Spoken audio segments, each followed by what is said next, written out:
নমস্কাৰ মই ঋতুস্মিন শৰ্মা পুনৰ আহি গ'ল অসমত নতুন এছঅপি অসম চৰকাৰে এই মুহূৰ্তত জাৰি কৰিছে নতুনকৈ এছঅপি এই নতুন এছঅপিত কি আছে অমিক্ৰণক লৈ নতুন এছঅপি জাৰি কৰিবলৈ বাধ্য হৈছে হিমন্ত বিশ্ব শৰ্মাৰ চৰকাৰ অমিক্ৰণক লৈ নতুন এছঅপি জাৰি কৰিছে এই মুহূৰ্তত অসম চৰকাৰে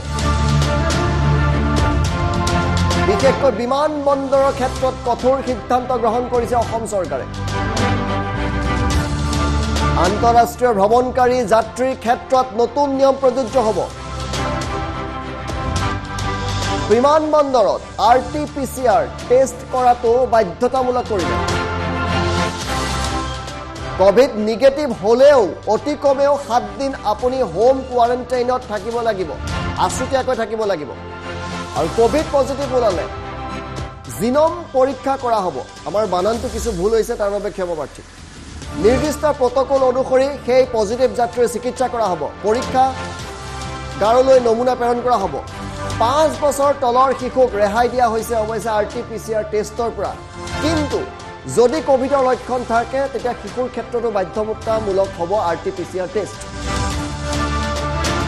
বিমান বন্দৰ থকা প্ৰতিখন জিলালৈ অসমৰ প্ৰতিখন জিলালৈ এই মুহূৰ্তত অসম চৰকাৰে সেই নিৰ্দেশ প্ৰেৰণ কৰিছে আন্তঃৰাষ্ট্ৰীয় ভ্ৰমণকাৰীয়ে ভ্ৰমণৰ পূৰ্বে 14 দিনৰ ভ্ৰমণ বৃত্তান্ত ট্ৰেভেল হিষ্ট্ৰী জনাবই লাগিব লগতে 72 ঘণ্টাৰ ভিতৰত কৰা RT-PCR টেষ্টৰ নিগেটিভ চাৰ্টিফিকেট আপলোড কৰিব লাগিব পৰ্টেলত এই সকলো আপলোড কৰাৰ পাছতে বিমানত আপুনি উঠিব পাৰিব সৰকাৰ আৰ এয়াৰপোৰ্ট অথৰিটিৰ নিৰ্দেশ মানিব বলে স্বঘোষণাপত্ৰ দাখিল কৰিব লাগিব বিমানবন্দৰত অৱতৰণ কৰাৰ পাছত প্ৰতিজনে সোৱাব দিব লাগিব পৰীক্ষাৰ বাবে অমিক্ৰণক লৈ নতুন এছঅপি জাৰি কৰিছে এই মুহূৰ্তত অসম চৰকাৰে কেইবাটাও নিয়ম বিশেষকৈ বিমানবন্দৰৰ ক্ষেত্ৰত যথেষ্ট কঠোৰ হৈছে নতুন নিয়ম কি আহিছে অধিক জানিবলৈ কেনেদৰে আপুনি পৰ্টেলত আপলোড কৰিব জ্যোতিদেৱ বৈশ্য কাষলৈ গৈছে ঋতুস্মিন এই মুহূৰ্তত আমি এই খবৰটো জনাই আছো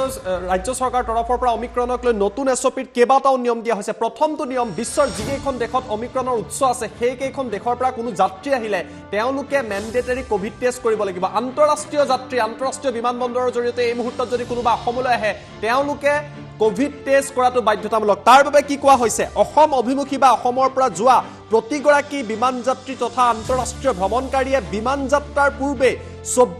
14 দিনৰ বিদেশ ভ্ৰমণৰ বৃত্তান্ত এয়াৰ সুবিধা পৰ্টেলত আপলোড কৰিব লাগিব অৰ্থাৎ যিটো ট্ৰেভেল হিষ্ট্ৰী আছে হেয়া তেওঁলোকে আপলোড কৰিব লাগিব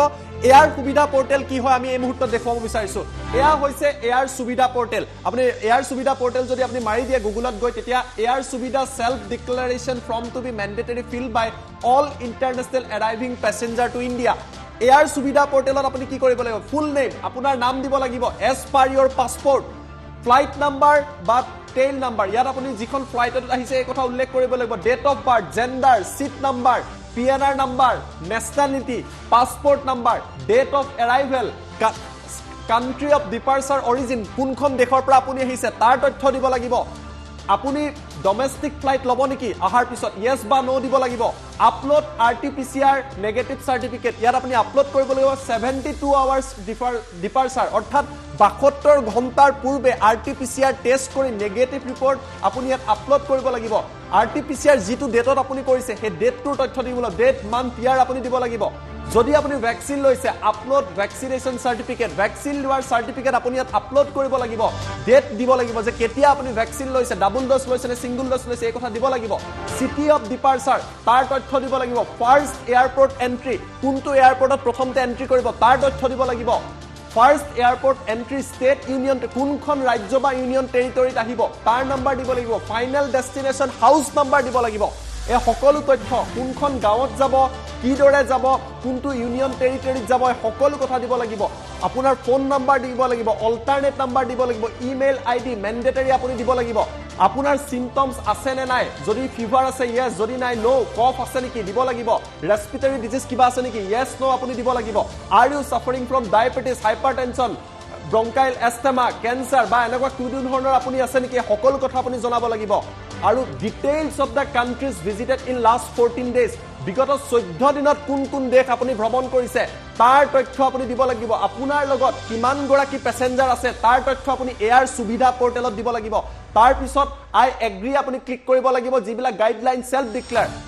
The above information is correct. আপুনি যি ইনফৰমেশন দিছে যে প্ৰকৃততে সত্য হয় এই কথা দিব লাগিব আৰু যদি হে আপুনি মিছা তথ্য দিয়ে I will be liable for punishable offense under the provision of Indian Penal Code and Disaster Management Act. যদি আপুনি কোৱা কথাবিলাক মিছা হয় তেতিয়া হলে আপোনাৰ ওপৰত শাস্তিৰ বিধানো আছে আৰু অৱশেষত I undertake to quarantine, self-monitor, take the self-paid RT-PCR test on arrival as applicable to me as per the latest Ministry of Health and Family Welfare guidelines. আৰু তাৰ পিছত আপুনি সাবমিট কৰিব লাগিব এয়াৰ পোৰ্টেলত এই সকলোবিলাক তথ্য আপুনি দিব লাগিব গতিকে অসম চৰকাৰে এই মুহূৰ্তত ঘোষণা কৰিছে 72 ঘণ্টাৰ পূৰ্বৰ RT-PCR নেগেটিভ টেষ্ট 14 দিনৰ আপোনাৰ ট্ৰেভেল হিষ্ট্ৰি কলৈ যাব এই কথা আপুনি জনাব লাগিব আৰু অমিক্ৰনৰ যিসমূহ উৎস থকা দেশ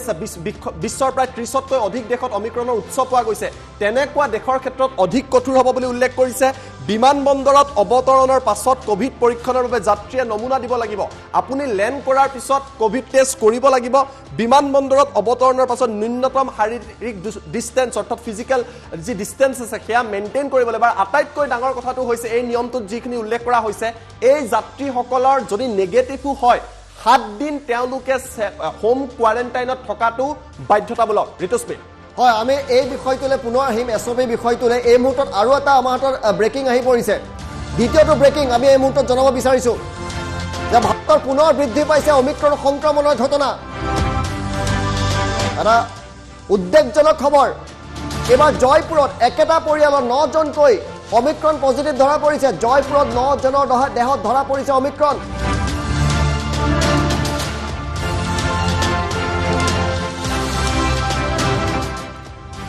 21 জনলৈ বৃদ্ধি পাইছে অমিক্ৰণ আক্ৰান্তৰ সংখ্যা ভাৰতবৰ্ষত অতি উদ্বেগজনক খবৰ আৰু ইয়াৰ পিছতে অসম চৰকাৰে এই মুহূৰ্তত এছঅপি জাৰি কৰিবলৈ বাধ্য হৈছে এছঅপি কি আছে আমি পুনৰবাৰ আপোনালোকক ফুল প্লেটৰ সহায়ত জনাবলৈ চেষ্টা কৰিছো অসম চৰকাৰে এছঅপি জাৰি কৰিছে এছঅপি পৰ্ব যেন পুনৰ আৰম্ভ হৈছে এবাৰ অমিক্ৰণক লৈ নতুন এছঅপি জাৰি কৰিছে অসম চৰকাৰে প্ৰথমে বিমান যাত্ৰীৰ ক্ষেত্ৰত কি এছঅপি দিয়া হৈছে আমি জনাম বিশেষকৈ বিমানবন্দৰৰ ক্ষেত্ৰত কঠোৰ সিদ্ধান্ত গ্ৰহণ কৰিছে অসম চৰকাৰে যথেষ্ট নিয়ম কানুন বান্ধি দিয়া হৈছে আন্তঃৰাষ্ট্ৰীয় ভ্ৰমণকাৰী যাত্ৰীৰ ক্ষেত্ৰত আৰু কঠোৰ নিয়ম